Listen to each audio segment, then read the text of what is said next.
Hello everyone, I hope you are doing well. मेरा नाम है प्रशांत सिंह और मैं स्वागत करता हूं आप सबका दक्षिणा ई क्लासरूम प्लेटफॉर्म पे।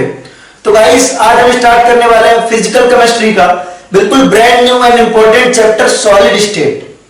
ठीक है, तो चैप्टर स्टार्ट करेंगे उससे पहले आई होप आप सभी स्वस्थ मस्त एंड जबरदस्त होंगे, अपने और अपने फैमिली का ध्यान रख रहे होंगे, सोशल डिस्टेंसिंग मेंटेन कर रहे होंगे। तो स्टार्ट करेंगे आज का लेक्चर। हाथ में लीजिए पेन एंड पेपर एंड चेहरे पर रखिए एक बड़ी सी स्माइल। ठीक है, तो बात करें अगर सॉलिड स्टेट की चैप्टर की, तो जब भी हम कोई नया चैप्टर स्टार्ट करते हैं पढ़ने के लिए, ठीक है, तो हम ये सोचते हैं कि भाई ये चैप्टर इंपॉर्टेंट क्यों है या हम इसे पढ़ने क्यों वाले। तो अगर हम स्टूडेंट की तरह बात करें, अगर नीट एंड जेईई की प्रिपरेशन कर रहे हैं, तो सबसे ज्यादा इंपॉर्टेंट है हमारे लिए मार्क्स, कि भाई हम इसको पढ़ रहे हैं किसके लिए, मार्क्स के लिए। क्योंकि जाहिर सी बात है, अगर इसे कोर्स से हटा दिया जाए तो आप में से बहुत सारे बच्चे ऐसे हैं जो इसको नहीं पढ़ेंगे। इनफैक्ट मैं कह सकता हूं सारे बच्चे इसको नहीं पढ़ेंगे।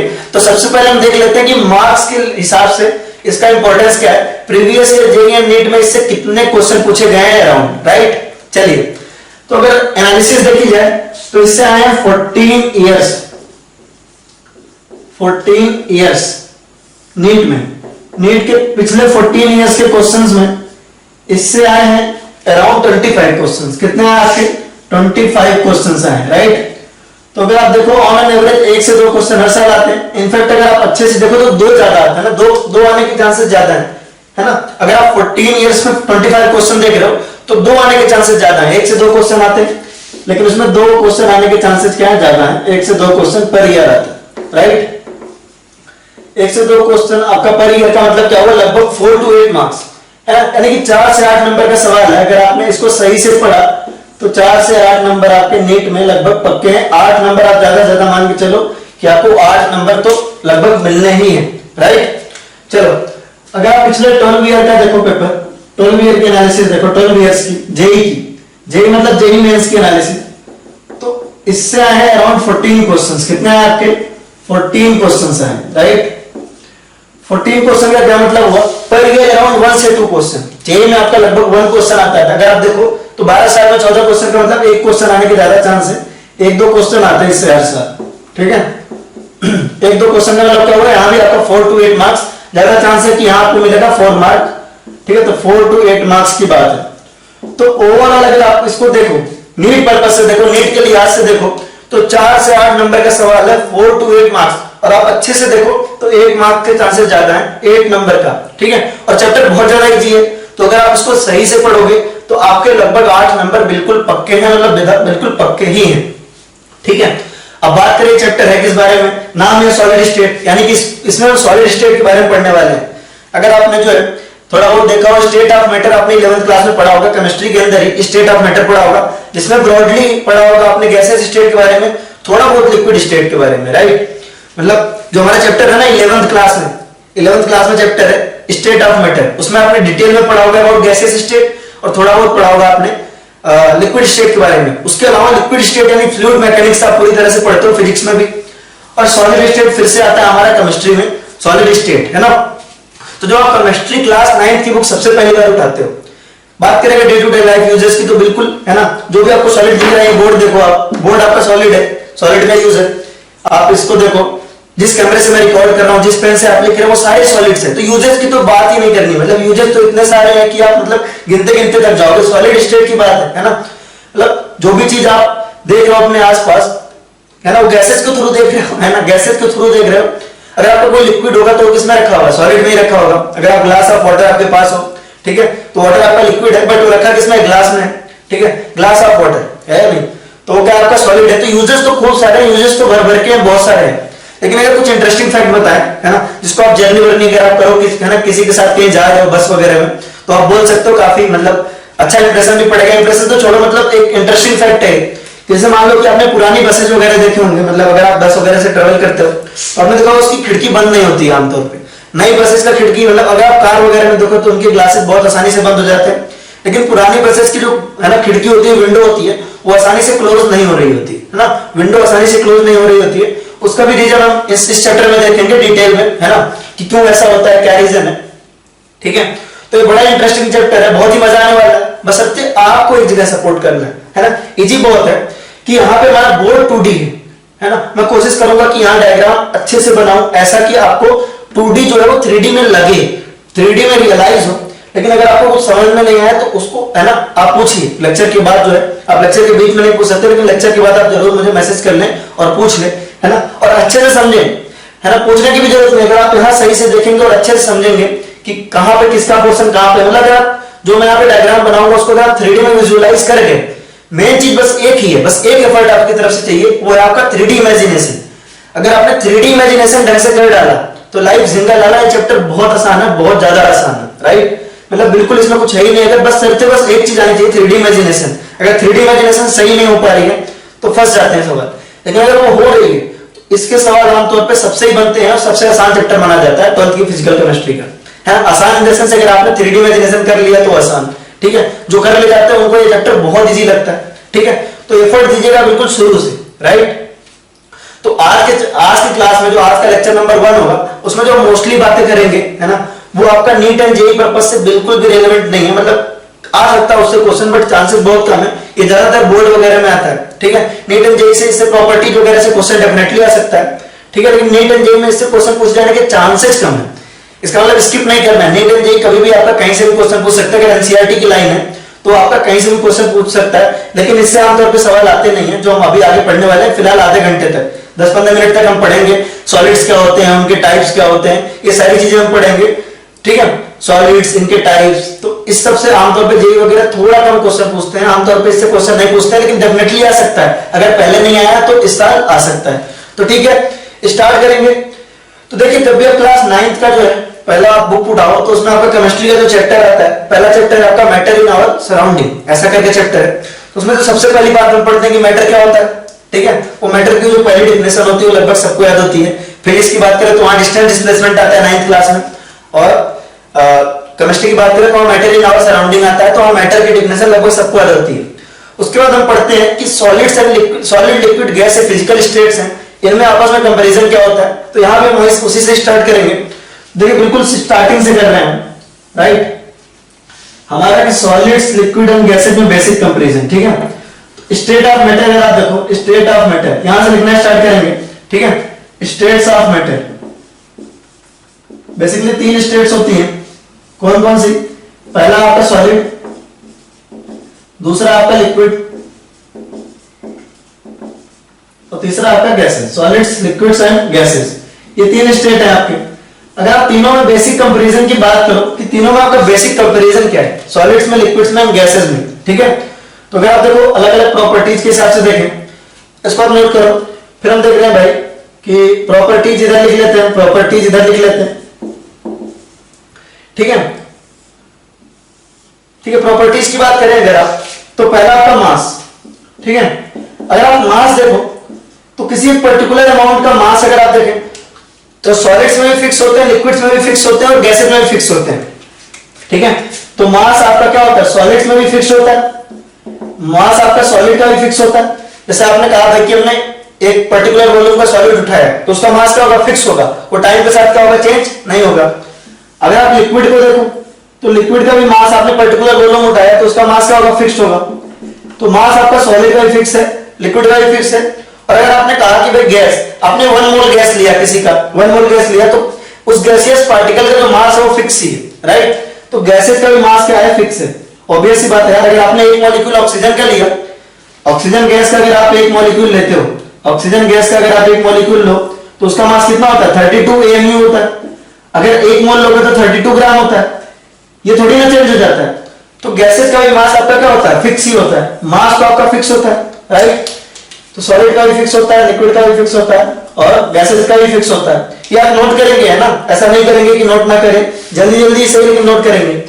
अगर आप दूसरी बात करो कि इनकी शेप की बात करें, शेप क्या होता है, ठीक है। अगर आप शेप देखो तो सॉलिड्स का क्या होता है, फिक्स होता है। सॉलिड का क्या होता है, फिक्स होता है, फिक्स शेप होता है। अगर आप लिक्विड की बात करो और गैसेस की बात करो तो इनका शेप फिक्स नहीं होता है। और ये क्या करते हैं, जिस भी कंटेनर में रखे जाते हैं उसका शेप अडॉप्ट कर लेते हैं, है ना। तो शेप आपका क्या है, not fixed, not fixed. They acquire this shape of container, this shape of container. वो क्या करते हैं, आपका शेप ऑफ कंटेनर एक्वायर कर लेते हैं, जो भी आपके कंटेनर का शेप होता है। फॉर एग्जांपल हमने सिलेंडर में आपका गैस रखा तो आपका गैस क्या होगा, पूरा इसमें क्या हो जाएगा, फिल हो जाएगा इस तरीके से, राइट। इसमें आपका पूरा, जैसे आपने रूम में रखा है इस गैस को, ठीक है, तो आपके पूरे रूम में गैस क्या हो जाएगा, रूम का शेप ले लेगा पूरा प्रॉपर इस तरीके से। तो शेप इसका फिक्स नहीं होता, गैसेज का शेप फिक्स नहीं होता। अगर आप वॉल्यूम की बात करो, तीसरी प्रॉपर्टी आपकी वॉल्यूम की, लिखते चलेंगे सब। वॉल्यूम की बात करो, ठीक है, तो वॉल्यूम क्या होता है आपका, सॉलिड और लिक्विड का क्या होता है, सॉलिड एंड लिक्विड का क्या होता है, फिक्स होता है। लेकिन गैसेज का वॉल्यूम क्या होता है, फिक्स नहीं होता है। जैसे मान लो आपने एक छोटी सी डिब्बी में गैस रखा हुआ है, उसको आपने ढक्कन खोल दिया, पूरे रूम में फैल जाएगा आपका, ठीक है। तो गैसेज का आपका वॉल्यूम फिक्स नहीं होता है, नॉट फिक्स्ड। छोटी छोटी बात है, ठीक है, तो जल्दी जल्दी इसको नोट करें। आपने वो फुल इसको नोट कर लिया होगा, फिर आगे देखते हैं। तो ये चीजें आपको बिल्कुल बेसिक पता होती है, बिल्कुल बेसिक डेफिनेशन जो हम 9th क्लास में पढ़ते हैं कि सॉलिड्स हैव फिक्स, है ना, shape and fix volume, liquids have fix volume but not fix shape, और आप गैस का कहते हैं neither fix shape not fix volume, ऐसा कहते हैं, राइट। उसके बाद आता है, अगर आप देखो इंटरमोलिकुलर फोर्स, देखो intermolecular force, intermolecular force, intermolecular force जो होता है, ठीक है, वो आपका सॉलिड्स में मैक्सिमम होता है, फिर आता है आपका लिक्विड्स में, फिर आता है आपका गैसेज में, सॉलिड्स लिक्विड्स फिर गैसेज, इंटरमोलिकुलर फोर्स आपका सॉलिड में, फिर लिक्विड में, फिर गैसेज में, राइट। फिर आता है आपका intermolecular space, intermolecular space, space किसमें ज्यादा होता है, क्वाइट ऑब्वियसली जो इंटरमोलिकुलर स्पेस होता है वो गैसियस मॉलिक्यूल में ज्यादा होता है, गैसेज के जो पार्टिकल्स होते हैं दूर दूर होते हैं, राइट। अब वो डायग्राम नहीं बनाना पड़ेगा ना, जो 9th क्लास में बनाते थे, सॉलिड के पार्टिकल बिल्कुल चिपका चिपका के दिखाते थे, लिक्विड के थोड़े थोड़े दूर और गैसेज के बिल्कुल दूर दूर, राइट। तो इंटरमोलिकुलर स्पेस क्या होता है, आपके गैसेज में सबसे ज्यादा होता है, फिर लिक्विड्स में, फिर सॉलिड्स में, राइट। अगर आप बात करो काइनेटिक एनर्जी की, काइनेटिक एनर्जी, तो गैसेज के मॉलिक्यूल कंटीन्यूअस मूवमेंट में होते हैं, गैसेज के मॉलिक्यूल की काइनेटिक एनर्जी बहुत ज्यादा होती है, ठीक है। तो गैस देन लिक्विड फिर सॉलिड। अगर आप बात करो इनके सपोज डेंसिटी की, डेंसिटी की नहीं बात करते हैं, पहले कंप्रेसिबिलिटी की बात कर लेते हैं। कंप्रेसिबिलिटी, तो पहले कंप्रेस करो तो गैसेस सबसे आसानी से कंप्रेस हो जाती है, गैसेस सबसे आसानी से कंप्रेस हो जाती है, गैसेस की कंप्रेसिबिलिटी बहुत हाई होती है। फिर आती है आपकी लिक्विड्स की, फिर आती है आपकी सॉलिड्स की, सॉलिड्स की कंप्रेसिबिलिटी बहुत बहुत कम होती है, सॉलिड्स आमतौर पे कंप्रेसिबल नहीं होते, राइट, ठीक है। कंप्रेसिबिलिटी आपकी गैसेस की सबसे मैक्सिमम होती है, गैसेस की बहुत ज्यादा होती है, गैसेस और लिक्विड की में भी बहुत ज्यादा डिफरेंस होता है, लिक्विड भी बहुत कम कंप्रेसिबल होते हैं, लिक्विड को भी कंप्रेस करना थोड़ा डिफिकल्ट है, सॉलिड्स को तो बिल्कुल मतलब समझ लो नेग्लिजिबली कंप्रेस होते हैं, राइट। अगर आप बात करो डिफ्यूजन की, तो डिफ्यूजन कब ज्यादा होगा, सिंपल सी बात है, जब पार्टिकल अच्छे से मूव करेंगे, पार्टिकल अच्छे से मूव करेंगे तो डिफ्यूजन आपका सबसे अच्छा होगा गैसेज मॉलिक्यूल में, फिर लिक्विड में, सॉलिड्स में तो बिल्कुल नहीं होगा, मतलब लगभग 0 के बराबर डिफ्यूजन, ठीक है। अगर आप बात करो डेंसिटी की, डेंसिटी की, तो डेंसिटी आपकी सॉलिड मॉलिक्यूल की ज्यादा होती है एज कंपेयर टू लिक्विड, फिर आता है आपका गैसियस स्टेट। तो ये सारी चीजें आपको बिल्कुल बेसिक बेसिक आपको बचपन से पता है, राइट, ये सारी चीजें आपको बचपन से पता है। तो बेसिकली यहां से सॉलिड्स के बारे में क्या निकल के आ रहा है, आपको पढ़ना तो सॉलिड स्टेट है, तो बेसिकली यहां से हम लिखेंगे characteristics of solid state, characteristics of solid state. Solid state की कैरेक्टरिस्टिक क्या है, पहला पॉइंट है नोट करेंगे, पहला पॉइंट है solids have fix shape and fix volume, solids have fix shape and fix volume and fixed volume, fixed shape and fixed volume, right. Solids have fixed shape and fixed volume. फिर आता है they have high density, इनकी density क्या होती है, solids की high होती है, ठीक है, डेंसिटी हाई होती है आपकी सॉलिड्स की। इंटरमोलिकुलर फोर्सेज हाई होते हैं, इंटरमोलिकुलर फोर्सेज हाई होते हैं, इंटरमोलिकुलर यहीं से आप देख के लिख सकते हो बिल्कुल, इंटरमोलिकुलर फोर्सेज क्या होते हैं, इनमें हाई होते हैं, इंटरमोलिकुलर फोर्सेज क्या होते हैं, इसमें हाई होते हैं। इंटरमोलिकुलर स्पेस अगर आप बात करें इंटरमोलिकुलर स्पेस का, तो वो क्या होता है आपका लो होता है, इंटरमोलिकुलर स्पेस क्या होता है, लो होता है। अगर आप बात करो कंप्रेसिबिलिटी, तो नेग्लिजिबल कंप्रेसिबिलिटी, नेग्लिजिबल कंप्रेसिबिलिटी, इनकी कंप्रेसिबिलिटी क्या होती है, नेग्लिजिबल होती है, नेग्लिजिबल कंप्रेसिबिलिटी, इनकी कंप्रेसिबिलिटी क्या होती है, नेग्लिजिबल होती है। नेक्स्ट आप यूं कह सकते हो, है ना, नेग्लिजिबल कंप्रेसिबिलिटी। आप ये करेंगे due to high force, due to, है ना, high intermolecular force, due to high intermolecular force, due to high intermolecular force, due to high intermolecular force they are highly rigid. Solids आपके rigid होते हैं किस वजह से? इंटरमोलिकुलर फोर्स इसमें ज्यादा होते हैं, हाईली रिजिड, आपके पार्टिकल मूव नहीं कर पाते हैं। जैसे आप सॉलिड्स को इमेजिन करो तो सॉलिड्स आपके कैसे होंगे? आपके जो पार्टिकल्स होंगे इनमें बहुत ही अच्छा फोर्स होगा और इन बहुत ज्यादा क्लोज होंगे, है ना, ये बिल्कुल क्लोज होते हैं, इनमें मूव करने का बिल्कुल भी स्पेस नहीं होता है, ये बिल्कुल आपके क्लोज होते हैं, ठीक है। इंटरमोलिकुलर, है ना, स्पेस बिल्कुल कम होता है और आपके इंटरमोलिकुलर फोर्स बहुत हाई होता है, राइट। फोर्स हाई होगा, स्पेस कम होगा, सही सी बात है ना। जितनी ज्यादा अट्रैक्शन होगी आपका, जिससे ज्यादा अट्रैक्शन होगा आपके और उनके बीच में स्पेस कम रहेगा, बहुत ऑब्वियस सी बात है, राइट। तो जितना ज्यादा आपका इंटरमोलिकुलर फोर्स उतना ही कम आपका क्या? Space, right. तो इसको आप नोट करिए, मेरे हिसाब से सब तो आपको बहुत अच्छे से पता होगा। नेक्स्ट हम बात करेंगे टाइप्स ऑफ सॉलिड्स का, ठीक है, टाइप्स ऑफ सॉलिड्स का, कि सॉलिड्स आपके कितने टाइप के होते हैं।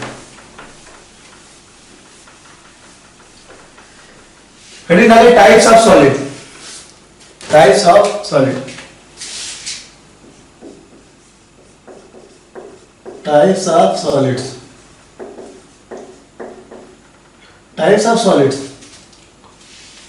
टाइप्स ऑफ सॉलिड्स में लिखेंगे on the basis of arrangement of particles, on the basis of arrangement of particles, on the basis of arrangement of particle, solids can be categorized into, solids can be divided into two categories, है ना। solids can be divided into two categories। पहला आपका crystalline solid, दूसरा आपका amorphous solid.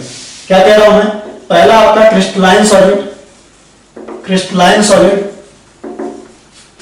दूसरा आपका amorphous solid, दूसरा क्या आपका? Amorphous solid, amorphous solid, crystalline solid और दूसरा आपका है एमॉर्फस सॉलिड, ठीक है। तो अब अगर बेसिक डिफरेंस देखो क्रिस्टलाइन और एमॉर्फस में तो क्या है उसको अच्छे से समझेंगे। पहले हम इसके लिए एग्जांपल देख लेते हैं, क्रिस्टलाइन सॉलिड के एग्जांपल क्या है और आपके एमॉर्फस सॉलिड के एग्जांपल क्या है, बिल्कुल अच्छे से देख लेते हैं, है ना। सबसे पहले एग्जांपल देख लेते हैं कि भाई इसके एग्जांपल क्या क्या है। तो अगर आप क्रिस्टलाइन सॉलिड के एग्जांपल देखो, डोंट वरी हम पूरी बात इसमें समझेंगे, लेकिन एग्जांपल समझेंगे तो हमारा अप्रोच और अच्छा क्लियर होगा। इसके अगर आप एग्जांपल देखें तो आपका NaCl है, CSCl है, AgCl है, ठीक है, ZnS है, जिंक सल्फाइड है, ये सब क्रिस्टलाइन सॉलिड के मोस्टली सॉलिड आप जो देखते हो आपका क्रिस्टलाइन सॉलिड ही होता है, ठीक है। या आप यूं कह सकते हो, यहां पे आप देखो ग्रेफाइट देखो, या आप डायमंड देखो, ये सारे किसके एग्जांपल आपके क्रिस्टलाइन सॉलिड के हैं। डायमंड देखो, तो ये सब क्रिस्टलाइन सॉलिड की बात आती है, क्रिस्टलाइन सॉलिड है क्या, तो आप इनमें से किसी को बता दो। फॉर एग्जांपल आप NaCl को ले लो तो एक Na+ एक Cl-, या आप ग्रेफाइट को ले लो तो दो ले लेते हैं, Na+ और Cl- ले लेते हैं। तो आप Na+ और Cl- देखो कैसा होता है, Na+, Cl-, Na+, है ना। अभी मैं 2D दिखा रहा हूं आपको, 3D में नहीं दिखा रहा हूं। इधर आपका Cl-, इधर आपका Na+, फिर आपका Cl-, फिर आपका Na+, फिर आपका Na+, Cl-, Na+, Cl-, इस तरीके से अरेंजमेंट होता है। यहां पे आपका Cl, यहाँ पे आपका Na+, यहाँ पे आपका Cl-, इधर आपका Na+। तो अगर आप इनका अरेंजमेंट देखो तो पहले आपका क्या है, मान लीजिए हमने कैटायन को रेड से दिखाया, कैटायन को रेड से दिखाया, हमने सारे कैटायन को रेड से दिखा दिया और बाकी हमने एनायन को ऐसे ही छोड़ दिया। तो अच्छे से देखिए, ठीक है, ये सारे कैटायन आ गए, ठीक है। तो अब देखो कैटायन का देखो रेगुलर अरेंजमेंट है, एक कैटायन फिर एक एनायन फिर एक कैटायन फिर एक एनायन है। आपको रेगुलर अरेंजमेंट दिख रहा है यहाँ पे, एक कैटायन फिर एक एनायन फिर एक कैटायन फिर एक एनायन, है ना। Anion cation anion cation cation anion cation anion, किसी भी तरह से देखो तो आपको एक प्रॉपर अरेंजमेंट मिल रहा है। क्या मिल रहा है आपको? एक प्रॉपर अरेंजमेंट मिल रहा है। तो पहली चीज जो हमने देखी कि भाई यहाँ पे क्या प्रॉपर अरेंजमेंट है, प्रॉपर क्या आपका अरेंजमेंट है। जैसे आप ग्रेफाइट को देखो तो ग्रेफाइट आपका किस तरह का होता है, ग्रेफाइट आपका इस तरह का होता है, देखो 6 मेंबर की रिंग होती है, 6 मेंबर की रिंग होती है, इस तरीके से बनी होती है, राइट।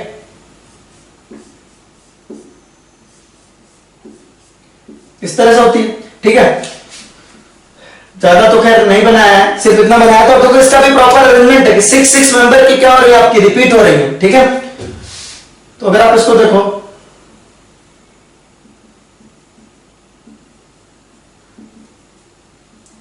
ठीक है, तो ये 6 मेंबर है ना, ज्यादा आपको बनाना पड़ेगा वैसे तो इसको, ठीक है। तो अभी इसको छोड़ते हैं, ठीक है। प्रॉपर डायग्राम में नहीं जाना। ग्रेफाइट का स्ट्रक्चर देखो तो ऐसा होता है, ग्रेफाइट का देखो तो आप ऐसा होता है।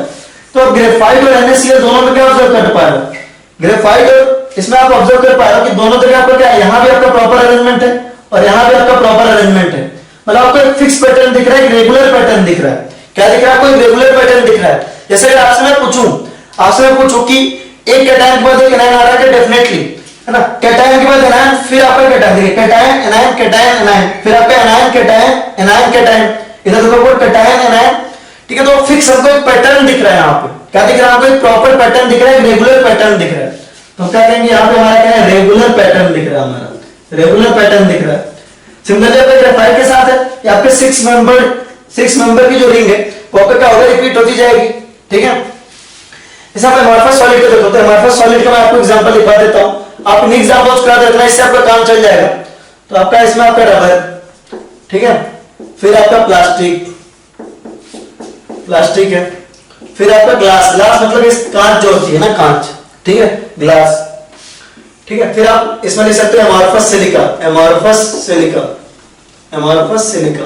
ये सारे एग्जांपल आपके एमॉर्फस के। जैसे रबर को ही देखो, आपको स्ट्रक्चर याद नहीं रखना, डोंट वरी। तो आपका रबर कैसा होता है, आपका कार्बन की चेन होती है, पॉलीमर में इसको डिटेल में पढ़ाएंगे। और एक ना दूसरी एक लेयर होती है, ठीक है, वो एक लेयर दूसरे लेयर के साथ एक सल्फर से कनेक्टेड होता है। किससे कनेक्टेड होता है, सल्फर से। अभी मान लो आपने ऐसा देखा, फिर आपका कार्बन बढ़ते गया, डिटेल में स्ट्रक्चर नहीं बता रहा, बस आप समझिए क्या कहने की कोशिश कर रहा हूं। फिर ऐसा भी हो सकता है कि यहाँ आपका 2 सल्फर से ऐसे कनेक्टेड हो, है ना, ये कितने सल्फर से कनेक्टेड हो, आपका 2 सल्फर से कनेक्टेड हो, इस तरीके से, ठीक है। ऐसा हो सकता है कि कहीं पे ये जो है, कहीं पे दूसरे लेयर के साथ आपका, जैसे आप मान लीजिए कि यहाँ पे आगे थोड़ा ऐसा हो सकता है कि इसके साथ 3 सल्फर के साथ कनेक्टेड हो। कितने सल्फर के साथ, आपका 3 सल्फर के साथ। कोई प्रॉपर अरेंजमेंट नहीं है इसमें, कोई भी प्रॉपर अरेंजमेंट नहीं है। अगर आपसे पूछे रेगुलर पैटर्न आप बता ही नहीं पाओगे। ऐसा हो सकता है कि यहाँ पे 1 सल्फर के साथ कनेक्टेड हो, ठीक है, तो कोई भी आपको प्रॉपर अरेंजमेंट नहीं दिख रहा है। आप रबर का स्ट्रक्चर देखोगे सल्फर से कनेक्टेड हो रहा है इस तरह से, तो आपको कहीं भी प्रॉपर अरेंजमेंट सा नहीं दिख रहा है कि ये प्रॉपर अरेंजमेंट हो, ऐसा कुछ नहीं दिख रहा है मुझे, ठीक है। तो आप ऐसा कह सकते हो कि इनका प्रॉपर अरेंजमेंट नहीं है, यानी कि आप कह नहीं सकते कि इनका फिक्स पैटर्न है, ठीक है। तो आप इसको अगर आप एज ए होल देखो, ठीक है, एज ए होल देखो, तो कोई बता नहीं सकता कि ये कैसे मूव करेंगे, रिपीट करेंगे कि नहीं करेंगे, कहां पे कितने सल्फर होंगे, कहां पे कैसा पैटर्न होगा, ऐसा कुछ फिक्स होता नहीं, ठीक है। तो ये क्या आपका एमॉर्फस है, यहाँ पे आपका क्या है, रेगुलर पैटर्न नहीं है, आपका रेगुलर पैटर्न नहीं है, क्या इर्रेगुलर पैटर्न है, क्या आपका इर्रेगुलर पैटर्न है, इर्रेगुलर पैटर्न है, ठीक है। तो कोई भी पार्टिकल कहीं भी है, बेसिक सा कहने का मतलब ये है। आप पहले इसको बनाओ।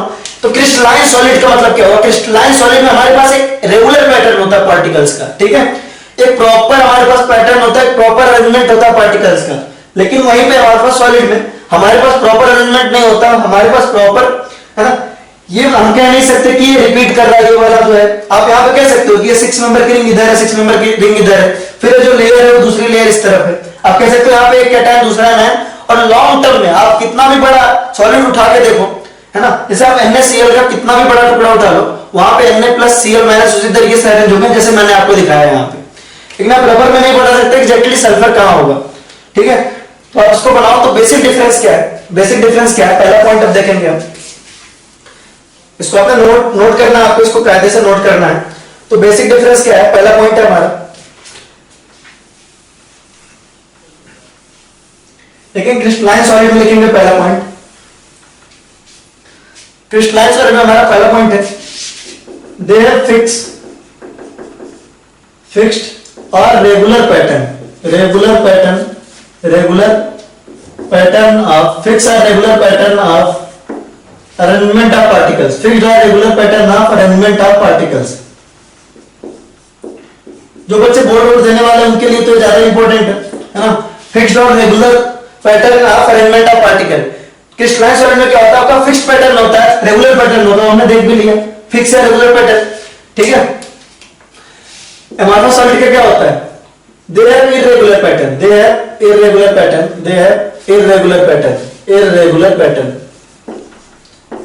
Pattern, of arrangement of particles, right. यानी कि आप कह सकते हो कि बिल्कुल ही लॉन्ग रेंज ऑर्डर होता है, इनका जो ऑर्डर होता है लॉन्ग रेंज तक बिल्कुल फिक्स होता है, ठीक है। तो क्रिस्टलाइन सॉलिड का क्या होता है, आपका जो पैटर्न है बिल्कुल लॉन्ग रेंज तक फॉलो होगा, या आपका लॉन्ग रेंज ऑर्डर में आएगा। क्या आएगा आपका, आप इसको कह सकते हो लॉन्ग रेंज ऑर्डर। क्या कह सकते हो, आपका लॉन्ग रेंज ऑर्डर होते हैं तो इसको कहते हैं लॉन्ग रेंज ऑर्डर, कि लंबे रेंज में मतलब प्रॉपर आप कितना भी बड़ा सॉलिड उठा लो तो इसी तरीके से आपको फिक्स्ड और रेगुलर पैटर्न में मिलेंगे, राइट, ठीक है। और आप एमोर्फस सॉलिड में बोल सकते हो कि आप शॉर्ट रेंज ऑर्डर। क्या बोल सकते हो आप, short range order, short range order. अब हम बात करेंगे, इनको हम कहते हैं ट्रू सॉलिड्स। क्या कहते हैं हम उनको, ट्रू सॉलिड्स कहते हैं, इनको कहते हैं ट्रू सॉलिड्स, है ना।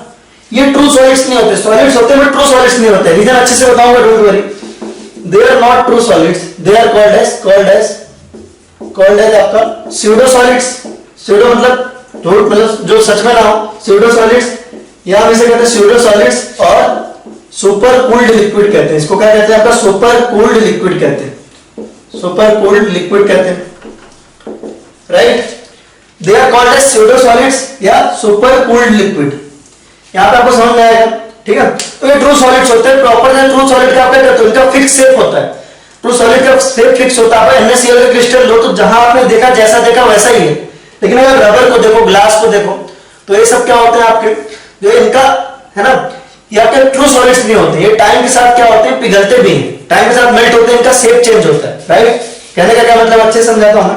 ये स्यूडो सॉलिड्स होते हैं, ये आपके ट्रू सुपर कूल्ड लिक्विड कहते हैं। क्यों ऐसा होता है ना, ये फ्लो करते हैं विद टाइम। आप क्या करते हैं, फ्लो करते हैं। जैसे मान लीजिए आपका एक सॉलिड है, इस तरह का आपका एक ग्लास है।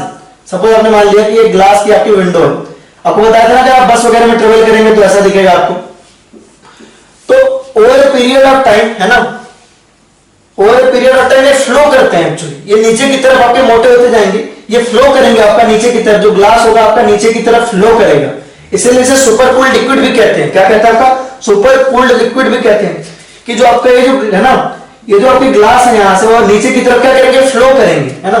फ्लो करेंगे किधर, आपके नीचे की तरफ। तो जाहिर सी बात है, पहले तो आपने अगर सपोज ऐसा थिकनेस लिया था, शुरुआत में आपने इनिशियल थिकनेस ऐसा लिया था, बिल्कुल यूनिफॉर्म थिकनेस लिया था अगर सपोज, है ना। ये स्टार्टिंग था आपका, मान लीजिए स्टार्टिंग था। तो विद टाइम क्या हो जाएगा, विद टाइम ये पिघल के कैसे बना लेंगे आपका, यहाँ पे आपका इस तरफ इधर मोटा हो जाएगा, नीचे की तरफ थोड़े और मोटे हो जाएंगे, राइट। यहाँ पे नीचे की तरफ क्या हो जाएगा, थिक हो जाएगा। यहाँ पे नीचे की तरफ क्या हो जाएगा आपका, थिक हो जाएगा, राइट। इसी वजह से आप देखो पुरानी बसें जो घर की विंडो वगैरह बंद नहीं होती, विंडो जो होती है, क्योंकि वो ग्लास ना थोड़ा सा फ्लो करके, थोड़ा सा मेल्ट होकर, थोड़ा सा फ्लो करके आपका वो नीचे की साइड आ जाता है, और नीचे थोड़ा थिक ज्यादा हो जाता है, थिकनेस इंक्रीज कर जाती है नीचे की तरफ, ठीक है। तो वो क्या करता है, उसमें आपका विंडो सही से बंद नहीं हो पाता, ठीक है। तो इनको स्यूडो सॉलिड से सुपर कूल्ड लिक्विड भी कहते हैं, ठीक है। अब जैसे मान लो कि आप इनको क्या, क्रिस्टलाइन सॉलिड का ऑब्वियस सी बात है कि इनका मेल्टिंग एंड बॉइलिंग पॉइंट क्या होगा, फिक्स होना चाहिए, क्योंकि ये प्रॉपर अरेंज है। तो इनका melting and point, boiling point क्या है, melting point and boiling point क्या है आपका, melting point and boiling point are fixed, melting point and boiling point are fixed, ठीक है। अगर आप इनकी बात करो तो they melt over a range of temperature and pressure, over a range of temperature. इनका मेल्टिंग पॉइंट और बॉइलिंग पॉइंट स्मूथ नहीं है।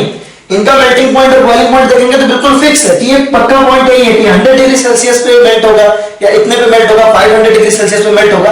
यानी कि इनका मेल्टिंग एंड बॉइलिंग पॉइंट क्या है, फिक्स है, प्रॉपर एक है ना, साफ आपका एक पॉइंट है, डेफिनेट पॉइंट है, किसी पे होगा। और आपका इनका है ना, इनका मेल्टिंग एंड बॉइलिंग पॉइंट आपका फिक्स नहीं है। कभी आपने ऑब्जर्व किया हो कि आपने है ना प्लास्टिक लिया ना, प्लास्टिक भी आपके हमारे पास सॉलिड का एग्जांपल है।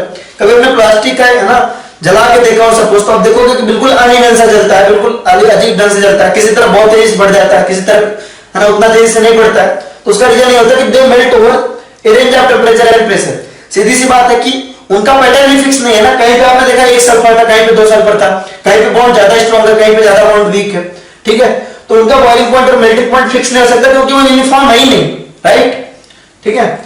नेक्स्ट है आपका, देखेंगे इधर नेक्स्ट है, अगर आप इनको कट करो, कटिंग प्रॉपर्टी देखो, अगर आप इनकी कटिंग प्रॉपर्टी देखो, ठीक है, कटिंग प्रॉपर्टी देखो, अगर आप इनको कट करो, बिल्कुल अगर आप स्मूथ टूल से कट करोगे, अगर आप स्मूथ टूल से कट करोगे, हाँ, अगर आपने कटिंग के टाइम पे स्मूथ टूल यूज किया है, ठीक है, जिसका खुद का सरफेस स्मूथ हो, राइट, ऐसा टूल यूज किया जिसका सरफेस स्मूथ हो, तो आपको कटिंग के बाद यहाँ पे स्मूथ सरफेस ही मिलेगा। क्या मिलेगा आपको? स्मूथ सरफेस मिलेगा कटिंग के बाद, राइट।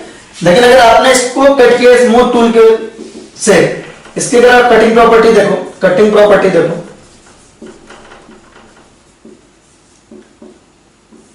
ठीक है, अगर आप इसकी कटिंग प्रॉपर्टी देखो, ठीक है, तो देखो अगर आप इसको स्मूथ टूल से कट कर रहे हो, आप अगर इसको स्मूथ टूल से कट कर रहे हो, ठीक है, तो क्या होगा आपका? इसको अगर आपने स्मूथ टूल से कट किया तो आपको मिलेगा रफ सरफेस। क्या मिलेगा आपको? रफ सरफेस मिलेगा, आपको स्मूथ सरफेस नहीं मिलेगा। कहने का क्या मतलब है? अगर आपने बिल्कुल साफ टूल यूज किया, स्मूथ टूल यूज किया इसको कट करने के लिए, सपोज आप कट कर रहे हैं, ठीक है, तो क्रिस्टलाइन सॉलिड एकदम प्रॉपर्ली अरेंज है ना। अगर आपने एक साफ टूल लिया, एक स्मूथ टूल लिया इनको कट करने के लिए, तो जो क्रिस्टलाइन सॉलिड है प्रॉपर्ली अरेंज, इनका एक प्रॉपर अरेंजमेंट है, इनको आप कट करोगे तो प्रॉपर एक इवन सा सरफेस मिलेगा, स्मूथ सा सरफेस मिलेगा। लेकिन अमॉर्फस सॉलिड के केस में आपको स्मूथ सरफेस नहीं मिलेगा, बिल्कुल आपको रैंडम सा सरफेस मिलेगा। तो आप इसको नोट करिए। तो अभी हम अमॉर्फस और क्रिस्टलाइन में देखेंगे एक लास्ट डिफरेंस बचा हमारा, और इंपॉर्टेंट है, उसके लिए डायग्राम बनाना ज्यादा जरूरत पड़ती, ठीक है, इसलिए हमने इसको अलग बनाया, ठीक है। तो देखेंगे आपका, इस मान लीजिए आप अमॉर्फस सॉलिड को आप नॉर्मली ऑब्जर्व करो, सॉरी क्रिस्टलाइन को, तो इनका प्रॉपर अरेंजमेंट है। जैसे आप मान लो इसको इस तरह से लिख दो, ठीक है, इस तरीके से लिख देते हैं इसको, प्रॉपर हमने अरेंजमेंट में बना लिया इसको, एक फिक्स अरेंजमेंट है ना, इस तरीके से बना लिया हमने,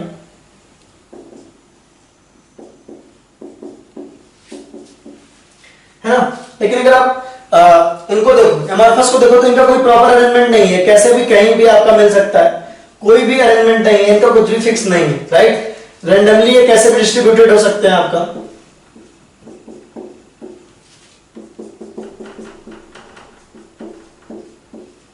बिल्कुल कुछ भी पैटर्न नहीं, बिल्कुल रैंडम पैटर्न है, ठीक है।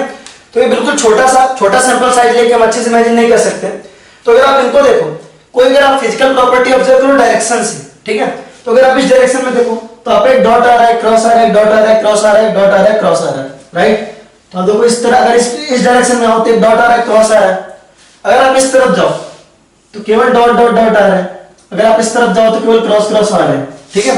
तो आपको पार्टिकल डिफरेंट डिफरेंट मिल रहे हैं, प्रॉपर अरेंजमेंट की वजह से। आप डिफरेंट डायरेक्शन में देखो, डिफरेंट डायरेक्शन में देखो, तो आप तो देखोगे कि आपको पार्टिकल डिफरेंट डिफरेंट मिल रहे हैं, तो जो फिजिकल प्रॉपर्टी की वैल्यू वो भी अलग होना चाहिए। Physical properties like refractive index वगैरह अगर आप चेक करो, तो अगर आप इस तरफ से आ रहे हो तो आपको पार्टिकल कैसा मिल रहा है, मान लो ए टाइप का पार्टिकल, बी टाइप का पार्टिकल, तो आप इस डायरेक्शन में अगर आपने चला, आप इस डायरेक्शन में चल रहे हो तो आपको पहले मिला ए टाइप का, बी टाइप का, फिर मिला ए टाइप का, फिर बी टाइप का। अगर आप इस डायरेक्शन में चल रहे हो तो आपको केवल ए टाइप के पार्टिकल मिल रहे हैं, अगर आप इस डायरेक्शन में चल रहे हो तो आपको केवल बी टाइप के पार्टिकल मिल रहे हैं, ठीक है। और यहां पे आप ऐसा है कि किसी भी डायरेक्शन में चलो, आप किसी भी डायरेक्शन में चलो, आपको दोनों तरह के पार्टिकल मिलेंगे, ठीक है। तो अभी आपका ये सैंपल छोटा है, अभी ये सैंपल छोटा है, तो छोटे में आपको रियलाइज नहीं हो रहा, लेकिन अगर आप बहुत बड़ा सैंपल ले लो और सारा रैंडमली फील्ड है, कहीं भी कुछ भी फील्ड है, तो आप मानोगे कि नेट आपको लगभग दोनों पार्टिकल पाए जाने की प्रोबेबिलिटी लगभग सेम है। मैं कहने की क्या कोशिश कर रहा हूं, ये प्रॉपर्ली अरेंज्ड है, ये प्रॉपर्ली अरेंज्ड है, तो इनका एकदम फिक्स है कि ऐसा मिलेगा। तो अगर आप इस रास्ते आ रहे हो, इस रास्ते आ रहे हो, तो आपको एक ये मिल रहा है, एक ये मिल रहा है, एक ये मिल रहा है, एक ये मिल रहा है। अगर आप इस रास्ते जा रहे हो तो आपको सिर्फ ए मिल रहा है, यहाँ पे आपको ए भी दोनों मिल रहे हैं, यहाँ पे आपको सिर्फ ए मिल रहा है, यहाँ पे आपको सिर्फ बी भी मिल रहा है। इस डायरेक्शन में आपको ए भी मिल रहा है, इस डायरेक्शन में आपको ए मिल रहा है, और इस डायरेक्शन में केवल आपको बी भी मिल रहा है। अगर आप यहाँ पे देखो, इस डायरेक्शन में भी आपको ए भी मिल रहा है, ए और बी दोनों मिल रहा है, इस डायरेक्शन में भी आपको ए और बी दोनों मिल रहा है, यहाँ पे भी आपको ए और बी दोनों मिल रहा है, और यहाँ पे भी आपको ए और बी दोनों मिल रहा है। अगर आप लॉन्ग टर्म में देखो, लॉन्ग रेंज में देखो, बिल्कुल खूब विशाल का है, मिलियंस ऑफ द मॉलिक्यूल देखो, तो आपको यहाँ लगभग ए बी के नंबर हर तरफ बराबर है, और यहाँ पे आपको ए बी ऐसे मिलता जाएगा, यहाँ पे आपको ए मिलियंस टाइम मिलता जाएगा, और बी बी आपको मिलियंस टाइम मिलता जाएगा, राइट। तो इस मामले में देखो, तो इसमें देखो किसी भी डायरेक्शन में हम जाए हमें पार्टिकल बिल्कुल सेम मिल रहे हैं। इसमें देखो किसी भी डायरेक्शन में जाएंगे तो पार्टिकल सेम मिल रहे हैं, यहाँ पे देखो हमको पार्टिकल डिफरेंट डिफरेंट मिल रहे हैं। तो आपके क्रिस्टलाइन सॉलिड में क्या होगा, क्रिस्टलाइन सॉलिड में क्या है, डिफरेंट फिजिकल प्रॉपर्टीज है ना, different values of physical properties, different values of physical properties, different values of physical properties in different direction.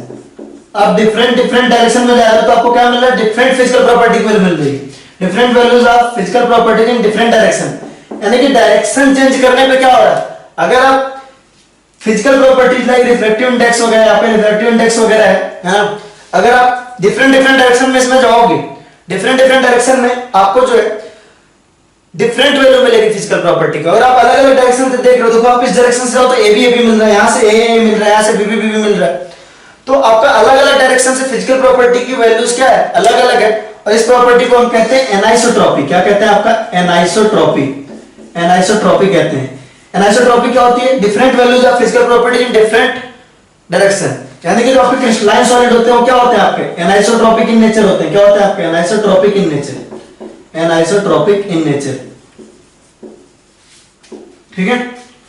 और अगर आप क्रिस्टलाइन के लिए देखो तो आपका क्या होगा, किसी भी डायरेक्शन में आपको ए बी मिल रहे हैं तो आपका same values of physical properties, same values of physical properties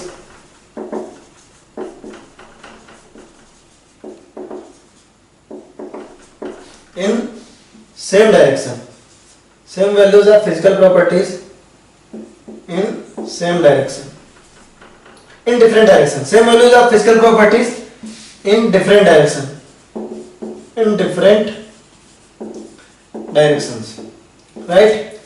आपका है क्या, different value of physical property in different direction और same value of physical property in different direction, इसको हम कहते हैं आइसोट्रॉपी। क्या कहते हैं हम इसको, आइसोट्रॉपी कहते हैं, इसको हम कहते हैं आइसोट्रॉपी। अगर अलग अलग डायरेक्शन में फिजिकल प्रॉपर्टीज की वैल्यू अलग अलग मिल रही है, अगर अलग अलग डायरेक्शन में फिजिकल प्रॉपर्टीज की वैल्यू अलग अलग मिल रही है तो उसे हम कहते हैं एनाइसोट्रॉपी। अगर आपका अलग अलग डायरेक्शन में सेम वैल्यू मिल रही है फिजिकल प्रॉपर्टी को तो उसे कहते हैं आइसोट्रॉपी।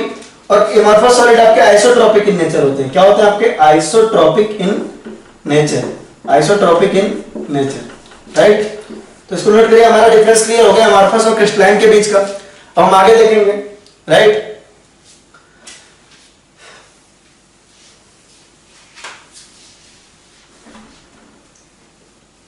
हम टाइप्स ऑफ सॉलिड देखने वाले हैं किसी दूसरे बेसिस पे।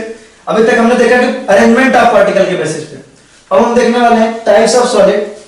लिखेंगे types of solid, types of solid में लिखे इसमें on the basis of, types of solid on the basis of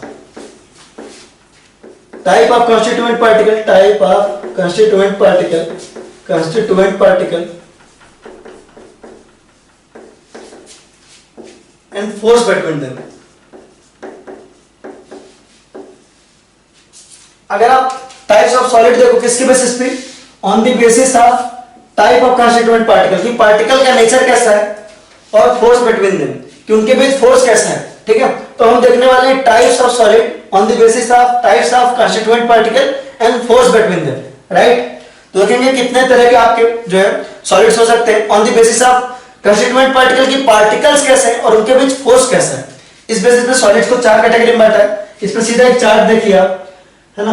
पहला आपका आयनिक सॉलिड, पहला आपका आयनिक सॉलिड, दूसरा है आपका कोवेलेंट सॉलिड या इसे नेटवर्क सॉलिड भी कहते हैं, कोवेलेंट सॉलिड या इसे नेटवर्क सॉलिड भी कहते हैं। क्या कहते हैं आपका, नेटवर्क सॉलिड।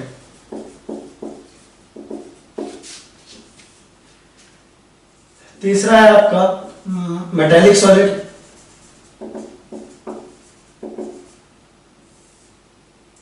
और फोर्थ है आपका मॉलिक्यूलर सॉलिड, फोर्थ है आपका मॉलिक्यूलर सॉलिड। ये टोटल चार टाइप है, ठीक है। आयनिक solid, covalent solid, metallic solid और मॉलिक्यूलर सॉलिड, ठीक है। तो देखेंगे अगर आप आयनिक सॉलिड के एग्जांपल देखो कि आयनिक सॉलिड के एग्जांपल क्या है, तो पहले हम देख रहे हैं इसमें एग्जांपल्स। एग्जांपल्स चार्ट बना लेना ढंग से, थोड़ा बड़ा बनेगा चार्ट, याद रखना इतना छोटा नहीं बनेगा क्योंकि एग्जांपल्स में डायग्राम भी बनाऊंगा, ठीक है। तो एग्जांपल्स, फिर आगे आपका कंस्टिट्यूएंट पार्टिकल क्या होता है, कंस्टिट्यूएंट पार्टिकल, कंस्टिट्यूएंट पार्टिकल, फिर आगे type of force, type of force,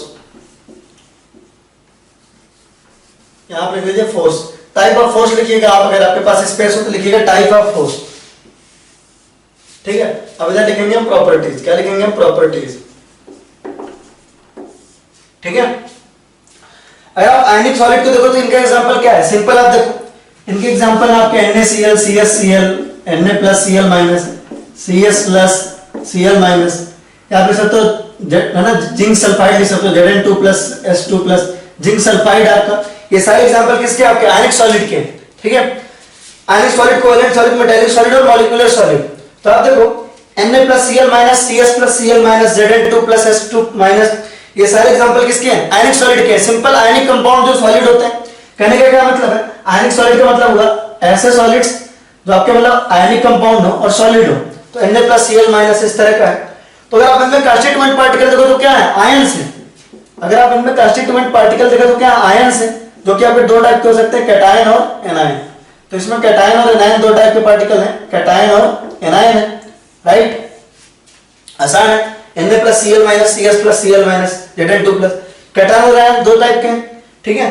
अगर आप इनमें फोर्स देखो, ठीक है, तो फोर्स आपका क्या है, पॉजिटिव चार्ज नेगेटिव चार्ज का अट्रैक्शन है, सिंपल चार्जेस का अट्रैक्शन है ना, पॉजिटिव चार्ज और नेगेटिव चार्ज चार्जेस का अट्रैक्शन है। तो दो चार्जेस के बीच के अट्रैक्शन को क्या बोलते हैं, कूलम्बिक फोर्स बोलते हैं, इलेक्ट्रोस्टैटिक फोर्स बोलते हैं। क्या बोलते हैं, इलेक्ट्रोस्टैटिक फोर्स, इलेक्ट्रोस्टैटिक फोर्स, या आप इसको कूलम्बिक फोर्स भी बोल सकते हैं, ठीक है, इलेक्ट्रोस्टैटिक फोर्स है। अगर आप इनमें प्रॉपर्टीज देखो, अगर आप इनकी प्रॉपर्टीज देखो, अगर मेल्टिंग पॉइंट बॉइलिंग पॉइंट की बात करो, मेल्टिंग पॉइंट बॉइलिंग पॉइंट की बात करो, ठीक है, तो इनकी मेल्टिंग पॉइंट और बॉइलिंग पॉइंट क्या होती है, हाई होती है। मेल्टिंग पॉइंट बॉइलिंग पॉइंट क्या होती है आपकी, मेल्टिंग पॉइंट इनकी क्या होती है, हाई होती है।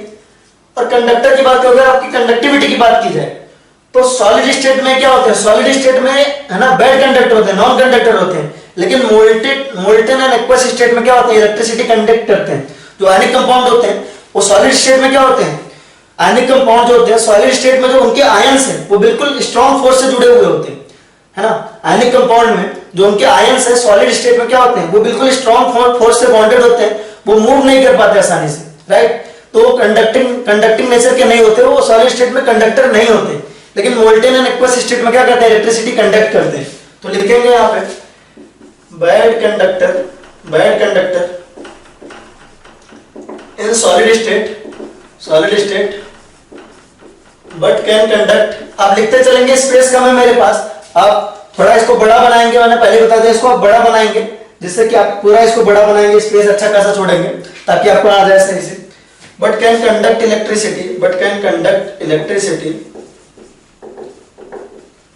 इलेक्ट्रिसिटी इन मोल्टेन और एक्वस स्टेट। तो आपका क्या है, सॉलिड स्टेट में तो बैड कंडक्टर है, लेकिन आपका लिक्विड स्टेट में या मोल्टेन स्टेट में क्या कर सकते हैं, मतलब एक्वस स्टेट में, मोल्टेन स्टेट में आपका क्या कर सकते हैं, इलेक्ट्रिसिटी कंडक्ट कर सकते हैं। अगर आप नेटवर्क सॉलिड को देखो, नेटवर्क सॉलिड कौन से वाले सॉलिड होते हैं, बिल्कुल जो आपके जियांट स्ट्रक्चर होता है, राइट। जैसे आपका क्या है, डायमंड है, एक डायमंड में आपका क्या होता है, जैसे फॉर एग्जांपल आपका डायमंड है, कोवेलेंट बॉन्ड से कनेक्टेड होते हैं, बहुत लंबा चौड़ा नेटवर्क सॉलिड होता है, नेटवर्क स्ट्रक्चर होता है इनका। डायमंड हो गया, ग्रेफाइट हो गया, और आपका क्या होगा, सिलिकॉन कार्बाइड हो गया, कार्बोरेंडम जिसको आप बोलते हो, सिलिकॉन कार्बाइड। डायमंड जैसा स्ट्रक्चर होता है, बस एक कार्बन की जगह क्या होता है, सिलिकॉन होता है। अच्छे से पढ़ाया था प्री ब्लॉक में इसको, ठीक है। सिलिकॉन कार्बाइड हो गया, आपका सिलिका हो गया, SiO2 हो गया। इन सबका अगर आप स्ट्रक्चर देखें, इसलिए कह रहा हूं अच्छा खासा स्पेस बना के रखेंगे, क्योंकि मुझे तो स्पेस कम पड़ रही है, ठीक है। चलिए हम इसको अलग ही बना लेंगे, ठीक है, इन दोनों को हम अलग से लिख लेंगे, डोंट वरी। तो अगर आप डायमंड के स्ट्रक्चर देखो कैसा है, बिल्कुल आपका 3 डायमेंशनल लंबा चौड़ा, आपका क्या एक कार्बन से 4 कार्बन अटैच्ड है, इस तरह का स्ट्रक्चर है। डायमंड का स्ट्रक्चर किस तरह का होता है, इस तरह का स्ट्रक्चर होता है, सब बनाते चलेंगे। अगर आप ग्रेफाइट को देखो तो ग्रेफाइट भी आपका बिल्कुल लॉन्ग चेन क्या होता है, लॉन्ग चेन में आपका कोवेलेंट बॉन्ड से कनेक्टेड होता है, इस तरह का स्ट्रक्चर होता है, राइट। अगर आप SiO2 को देखो तो वो भी इस तरह का होता है आपका, है ना, सिलिकॉन से आपका ऑक्साइड कनेक्ट होता है, ऑक्सीजन कनेक्ट होता है। तो ये सारी बातें हमारे, तो क्या है, लॉन्ग चेन, बिल्कुल 3 डायमेंशनल कोवेलेंट का बिल्कुल नेटवर्क है, लंबा चौड़ा, ठीक है। तो इनका कंस्टिट्यूएंट पार्टिकल है क्या, बेसिकली कंस्टिट्यूएंट पार्टिकल अगर आप इनके देखो तो सिंपल एटम है। इनमें क्या आपका कंस्टिट्यूएंट पार्टिकल आपका सिंपल एटम है, ठीक है। वो एटम आपका किसी एक का भी हो सकता है ना, एक एलिमेंट का भी हो सकता है। वो एटम आपका किसी 2 अलग अलग एलिमेंट का भी हो सकता है। तो इनके अगर आप कंस्टिट्यूएंट पार्टिकल की बात करो तो आएगा आपका एटम, आएगा क्या आएगा आपका, एटम्स आएगा। अगर आप फोर्स की बात करो, ठीक है, तो आएगा आपका कोवेलेंट बॉन्ड। अगर आप इनमें इलेक्ट्रोस्टैटिक फोर्स आप आयनिक बॉन्ड भी बोल सकते हो, आयनिक बॉन्ड भी बोल सकते हो, ठीक है।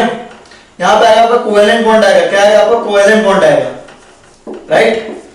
अगर आप इनकी प्रॉपर्टीज देखो तो मेल्टिंग पॉइंट, बॉइलिंग पॉइंट तो बहुत हाई होती है, very high melting point. Melting point अगर आप इनके देखो अगर आप इनका मेल्टिंग पॉइंट देखो तो वो क्या होता है आपका वेरी हाई होता है, मेल्टिंग पॉइंट आपका क्या होता है वेरी हाई, अच्छा खासा हाई होता है क्योंकि बिल्कुल 3 डायमेंशनल स्ट्रक्चर है। लेकिन ये क्या होते हैं इंसुलेटर होते हैं, क्या होते हैं आपका इंसुलेटर होते हैं या बैड कंडक्टर होते हैं, इंसुलेटर होते हैं या बैड कंडक्टर होते हैं, आप कह सकते हो बैड कंडक्टर होते हैं, राइट। इलेक्ट्रिसिटी कंडक्ट नहीं कर पाते एक्सेप्ट, एक्सेप्शन है इसका except graphite, except graphite, except आपका क्या है ग्रेफाइट, ग्रेफाइट आपका इलेक्ट्रिसिटी क्या कर सकता है कंडक्ट कर सकता है, राइट। ग्रेफाइट इलेक्ट्रिसिटी का क्या होता है कंडक्टर होता है, तो आप इसको नोट करिए। फिर आगे बढ़ते हैं,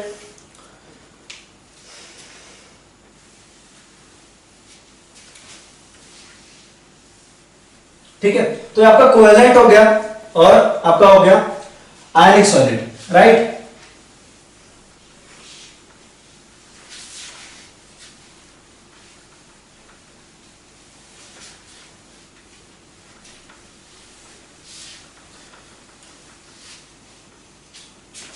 अब देखेंगे मेटेलिक सॉलिड और मॉलिक्यूलर सॉलिड। तीसरा आपका मेटेलिक सॉलिड, मेटेलिक सॉलिड, और चौथा आपका मॉलिक्यूलर सॉलिड। क्या आपका मॉलिक्यूलर सॉलिड, ठीक है। तो मेटेलिक सॉलिड का एग्जांपल आपका क्या होगा, मेटेलिक सॉलिड का example simple metals, ferrous, copper, sodium, ठीक है, कोबाल्ट, निकेल, ये सब क्या है मेटेलिक सॉलिड है। सिंपल मेटेलिक सॉलिड के एग्जांपल है, मेटल्स आर मेटेलिक सॉलिड। और आपको पता है मेटेलिक सॉलिड में मेटल्स में कौन सा फोर्स होता है मेटेलिक बॉन्डिंग। इसमें फोर्स क्या होता है कंस्टिट्यूएंट पार्टिकल, देख रहे हैं पहले कंस्टिट्यूएंट पार्टिकल्स है, कंस्टिट्यूएंट पार्टिकल इनके क्या होते हैं कंस्टिट्यूएंट पार्टिकल होते हैं आपके एटम्स। इसमें भी आपके अगर आप देखो मेटल्स को देखो तो मेटल आपका simple copper copper copper copper ही होता है चारों तरफ, है ना।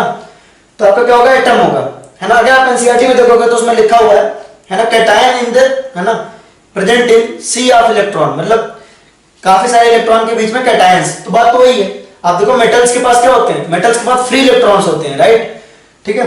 आपको इसको समझा देता हूँ, इसको समझा देता हूँ कायदे से। मान लीजिए आपसे क्या कह रहा है सोडियम है, तो सोडियम आपका किस तरह से आपके आउटर मोस्ट शेल में एक इलेक्ट्रॉन है, तो आप ऐसा कह सकते हो कि Na प्लस और एक इलेक्ट्रॉन है। सोडियम का मतलब क्या हुआ Na प्लस और एक इलेक्ट्रॉन, इस तरीके से प्रेजेंट है। तो आपका क्या प्रेजेंट है, किस तरीके से मेटल प्रेजेंट होगा, देखिए अगर आप लिखें तो Na प्लस एक इलेक्ट्रॉन, फिर आपका Na प्लस एक इलेक्ट्रॉन, ठीक है, Na प्लस एक इलेक्ट्रॉन, ठीक है, Na प्लस एक इलेक्ट्रॉन। आपके इलेक्ट्रॉन्स क्या होते हैं मेटल्स में, आपके इलेक्ट्रॉन्स फ्री होते हैं, ठीक है। तो इलेक्ट्रॉन क्या कर सकते हैं आपके मूव कर सकते हैं। तो बेसिकली आप कहना चाहो तो इनके कंस्टिट्यूएंट पार्टिकल क्या है एटम है। अगर आप एनसीईआरटी को देखो तो उसमें लिखा हुआ है cation in the sea of electron, तो बात वही है कि इलेक्ट्रॉन के साथ कैटायन। तो बेसिकली बात तो ही हुई ना, यहाँ Na प्लस और एक इलेक्ट्रॉन है, मतलब क्या है यहाँ पे आपका एटम ही तो है, ठीक है। तो इतने डिटेल में अपने को नहीं जाना, इसकी जरूरत भी नहीं है हमें, राइट। तो इनके कंस्टिट्यूएंट पार्टिकल क्या है आपके एटम है, और इनमें जो बॉन्ड होता है मेटल में क्या होता है मेटेलिक बॉन्डिंग होती है, आपका क्या होता है मेटेलिक बॉन्डिंग होती है, ठीक है। अगर आप मेल्टिंग पॉइंट बॉइलिंग पॉइंट देखोगे, मेल्टिंग पॉइंट आपका क्या होता है इनका हाई होता है, मेल्टिंग पॉइंट हाई होता है, और ये कंडक्टर होते हैं इलेक्ट्रिसिटी के। मेटल्स क्या करते हैं इलेक्ट्रिसिटी कंडक्ट करते हैं, they are conductor of electricity. क्या होते हैं conductor of electricity, electricity conduct करते हैं, electricity conductor of electricity, right. अगर आप मॉलिक्यूलर सॉलिड को देखोगे तो इनका एग्जांपल देखेंगे, इनका एग्जांपल आपका आइस यानी कि H2O सॉलिड। आइस का मतलब क्या हुआ H2O सॉलिड, ठीक। इनका एग्जांपल है H2O ना आइस हो गया या I2 सॉलिड हो गया, I2 सॉलिड हो गया। ये सब एग्जांपल किसके आपके मॉलिक्यूलर सॉलिड के। यहाँ आपके लिख दिया NH3 सॉलिड हो गया, ठीक है। तो ये सारे आपके क्या है आइस हो गया, I2 सॉलिड हो गया, NH3 सॉलिड हो गया, ये सारे क्या है आपके एग्जांपल है मॉलिक्यूलर सॉलिड के। अगर I2 आपका सॉलिड फॉर्म में आयोडीन सॉलिड है या आइस है तो सब किसके एग्जांपल है मॉलिक्यूलर सॉलिड के। अगर आप इनके कंस्टिट्यूएंट पार्टिकल देखो तो कंस्टिट्यूएंट पार्टिकल इनके होते हैं मॉलिक्यूल्स। क्या होते हैं इनके constituent particle molecules, right, molecules होते हैं। इनमें जो फोर्स होता है, अब देखो वाटर मॉलिक्यूल्स में आपस में कौन सा फोर्स होता है एच बॉन्डिंग होता है। क्या होता है आपका एच बॉन्डिंग होता है ना। और आयोडीन में आपस में कौन सा फोर्स होता है आपका वंडर वाल होता है। तो आप कह सकते हो एच बॉन्डिंग और वंडर वाल फोर्स, ठीक है। तो अलग अलग फोर्स होते हैं आपके, डाइपोल डाइपोल भी हो सकते हैं इसमें, वंडर वाल आपका डाइपोल डाइपोल भी हो सकता है, डाइपोल डाइपोल भी हो सकता है। तो इस तरह का कोई भी फोर्स हो सकता है आपका, हाइड्रोजन बॉन्डिंग हो सकता है, वंडर वाल हो सकता है, डाइपोल हो सकता है, कोई भी आपका फोर्स हो सकता है इसमें। अगर आप इनके मेल्टिंग पॉइंट बॉइलिंग पॉइंट देखोगे तो मेल्टिंग पॉइंट इनकी क्या होती है लो होती है, मेल्टिंग पॉइंट इनकी क्या होती है लो होती है आमतौर पर। ठीक है। और ये क्या होते हैं, इंसुलेटर होते हैं, ये कंडक्टर नहीं होते, इंसुलेटर होते हैं या बैड कंडक्टर होते हैं। इंसुलेटर और bad conductor of electricity, bad conductor of electricity. ये सब आपका बोर्ड वगैरह में ही पूछा जा सकता है, जेई वगैरह में आमतौर पे इससे क्वेश्चन, जेई नीट में इससे क्वेश्चन कम आते हैं, ये सब आपका बोर्ड में ही आमतौर पे पूछा जा सकता है। तो आप इस चार्ट को बहुत अच्छे से प्रॉपर्ली ढंग से बनाइएगा, ठीक है, इसको आप कायदे से लिखिएगा, ठीक है। ज्यादा परेशान होने की जरूरत नहीं है, इसको एक बार आप पढ़ लीजिए सही से। बोर्ड वगैरह में इससे क्वेश्चन पूछे जा सकते हैं, जेई वगैरह में पूछे नहीं जाएंगे, राइट। चलिए अब हम आते हैं बेसिक डेफिनेशंस पे। यहां से आपके नीट एंड जेई के लिए इंपॉर्टेंट हो जाता है कि डेफिनेशन वाला क्वेश्चन नहीं, उसके आगे का, लेकिन बेसिक डेफिनेशंस ना, बेसिक डेफिनेशंस, ठीक है। पहला चीज है हमारा, पहला डेफिनेशन हमारा स्पेस लैटिस या क्रिस्टल लैटिस। थोड़ा समझेंगे क्या है स्पेस लैटिस या क्रिस्टल लैटिस।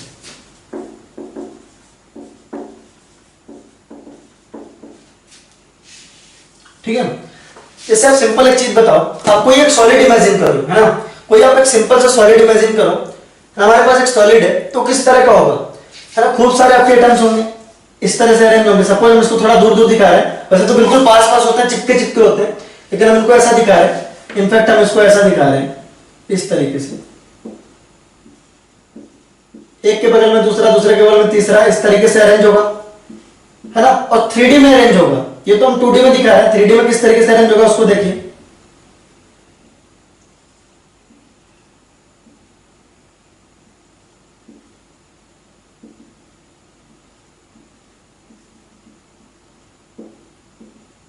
इस तरीके से अरेंज होगा, राइट। आप इसको कायदे से बना ले अगर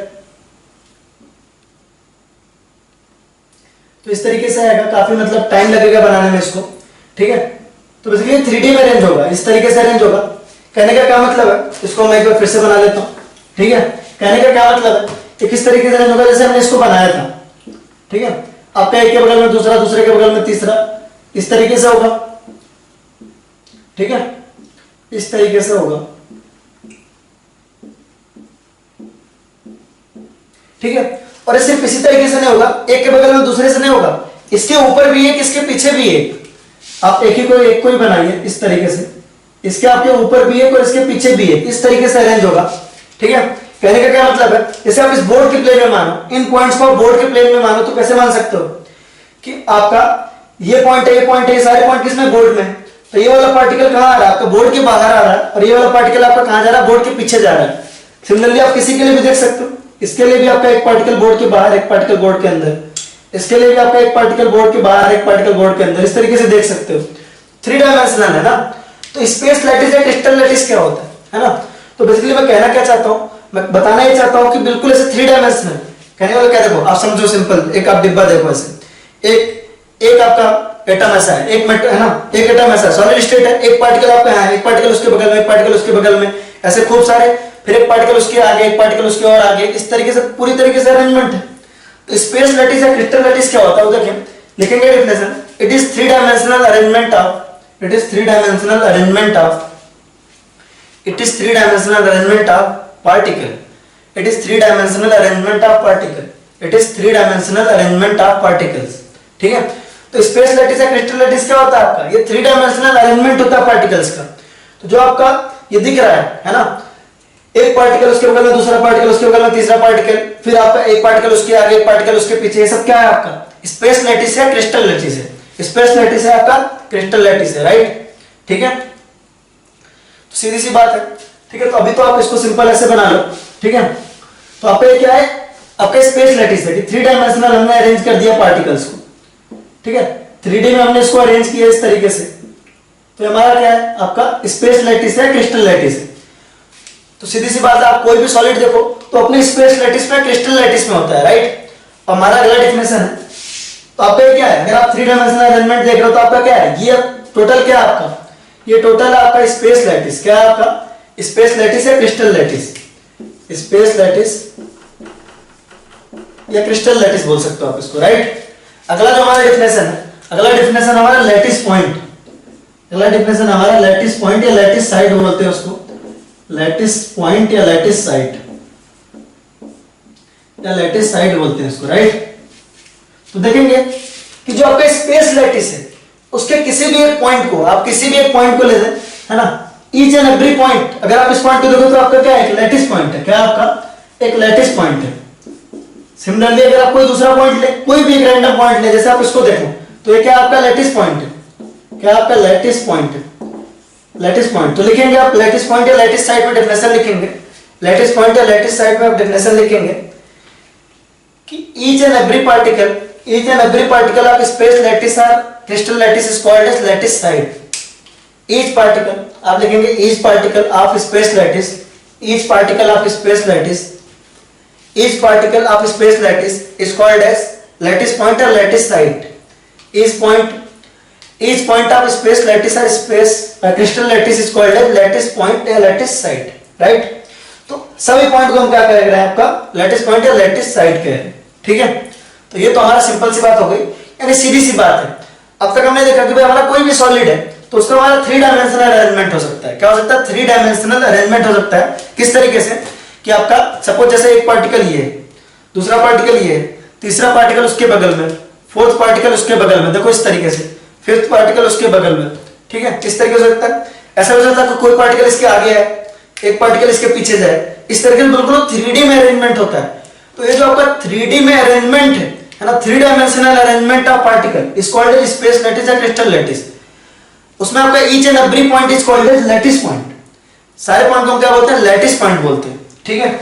तो ये हो गया हमारा जो तीसरा और सबसे इंपॉर्टेंट डेफिनेशन है, और यहीं से हमारा बिल्कुल इंपॉर्टेंट वाला पोर्शन स्टार्ट होता है, वो है हमारा यूनिट सेल, है ना, वो है हमारा क्या, यूनिट सेल। तो देखेंगे कि यूनिट सेल क्या होता है, राइट। तीसरा हमारा यूनिट सेल,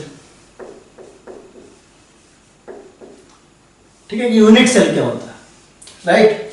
जैसे मान लीजिए फॉर एग्जांपल, है ना, फॉर एग्जांपल आप मार्कर खरीदने गए, मार्कर है, ठीक है, मार्कर है। अब मेरे हाथ में तो अभी 6 मार्कर्स है टोटली, ठीक है। लेकिन ऐसे मान लीजिए कि मेरे पास 100 मार्कर्स हो, मतलब बेसिकली बंडल हो, और मुझे मार्कर खरीदना होगा, तो मैं क्या करूंगा, ठीक है। आपको याद आ रही वो कहानी, मतलब रामायण में ऐसा हुआ था कि सबरी, है ना, सबरी ने आपको राम जी को, श्री रामचंद्र जी को सबरी ने बेर खिलाए थे, और उन्होंने क्या किए थे, सबरी ने चेक किया था कि भाई वो सारे बेर जो है, सबरी जी ने क्या किया था, उसको चेक किया था कि सारे बेर मीठे हैं कि नहीं। तो एक एक बेर को जो है ना, सबरी ने क्या किया था, एक एक बेर को टेस्ट किया था कि एक एक बेर को टेस्ट किया था, अगर वो मीठे हैं तभी वो श्री रामचंद्र जी को देगी, अदरवाइज नहीं देगी। मतलब उसने पूरे बल्क ऑफ बेर में से, है ना, ऐसे खूब सारे बेर हैं आपके पास, मतलब डिब्बा भर के बेर है, ठीक है। सब सिंपल समझ लेना है कि आपका खूब सारा बेर है ना, बेर समझते हैं ना, बेर, ठीक है।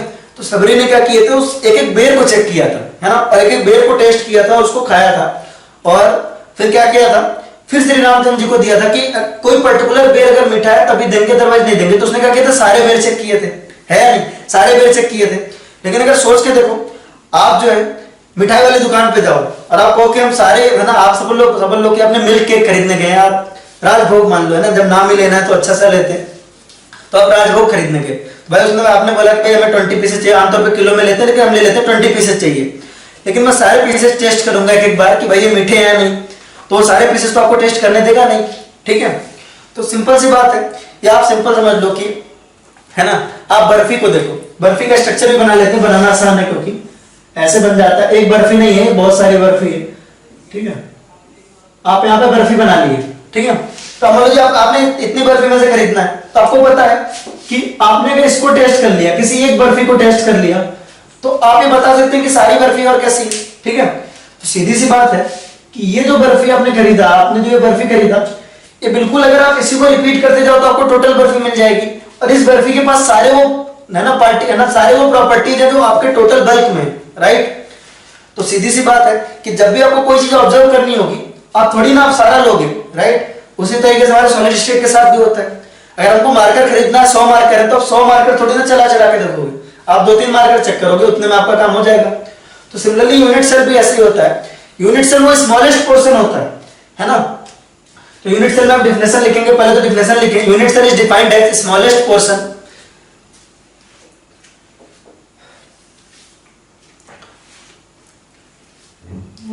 unit cell is defined as smallest portion, unit cell is defined as smallest portion unit cell is defined as smallest portion which on repetition unit cell is defined as smallest portion unit cell is defined as smallest portion which on repetition give entire space lattice which on repetition give entire space lattice। कहने का क्या मतलब है कि आपने unit cell का लिया, आपने एक स्मॉलेस्ट पोर्शन लिया, आपने ये स्मॉलेस्ट पोर्शन लिया कि अगर आप इसको रिपीट करते गए तो देखो आपको एंटायर लैटिस मिल रहा है, 3 डायमेंशन में आपको एंटायर लैटिस मिल रहा है, राइट। तो यूनिट सेल क्या है, आपका स्मॉलेस्ट पोर्शन है, ठीक है, जिसको आप रिपीट करते जाओगे तो आपको क्या मिलेगा, एंटायर लैटिस मिल जाएगा, आपको एंटायर लैटिस मिल जाएगा, राइट। तो आपको अगर स्टडी करनी है तो आप पूरे एंटायर लैटिस का ना करके किसी एक सिंपल आपको यूनिट सेल का करना है। यहाँ पर क्या है, यूनिट सेल है, हम बर्फी वाला एग्जांपल लेके कर रहे हैं, यहाँ पर क्या है, यूनिट सेल है। तो यूनिट सेल की खास बात ये है कि भाई आप इसकी स्टडी क्यों कर रहे हैं, क्योंकि इसकी जो प्रॉपर्टी है वही पूरे सॉलिड की प्रॉपर्टी है। तो आप नेक्स्ट पॉइंट लिखेंगे, इसमें नेक्स्ट पॉइंट लिखेंगे unit cell contain all the properties of solid unit cell contain all the properties of solid unit cell contains